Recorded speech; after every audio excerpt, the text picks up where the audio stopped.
Eugène Delacroix est un peintre français, un artiste engagé, des qualités qui pourraient lui permettre de rentrer au Panthéon.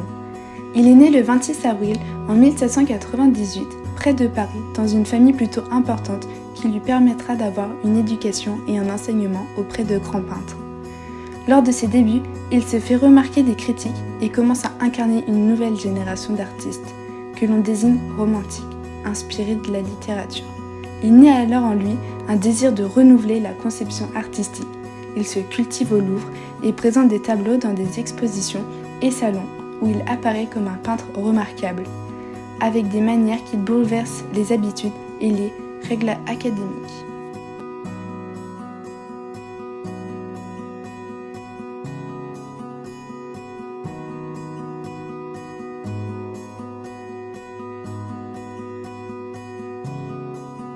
Vous devez sûrement le connaître pour son tableau mythique, La liberté guidant le peuple, qu'il a peint en 1830, un tableau iconique représentant la République française des Trois Glorieuses triomphantes.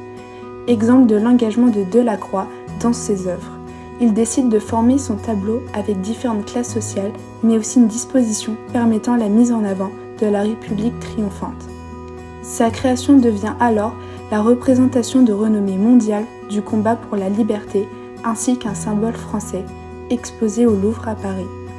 Plus tard, ce tableau sera fréquemment choisi comme symbole de la République française, de la liberté ou de la démocratie dans le monde, et maintenant est devenu une icône médiatique grâce aux nombreux détournements, emprunts et appropriations de différentes expressions artistiques et faits actuels politiques.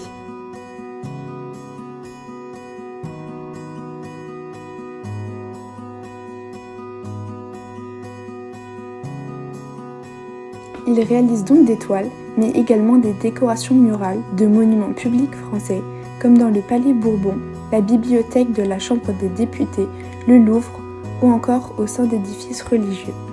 Il devient connu et est considéré comme le principal représentant du romantisme, un mouvement culturel. Il est possible que Eugène Delacroix soit le futur panthéonisé pour son engagement en soutenant les idées nouvelles de la République et la liberté, qu'il fait passer dans ses œuvres en les représentant triomphantes.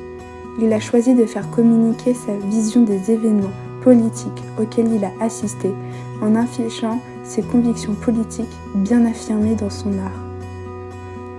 Grâce à ses engagements, Delacroix serait pour nous le parfait panthéonisable car il a réussi à faire naître un des symboles français connus dans le monde, mais aussi la décoration de lieux aujourd'hui connus.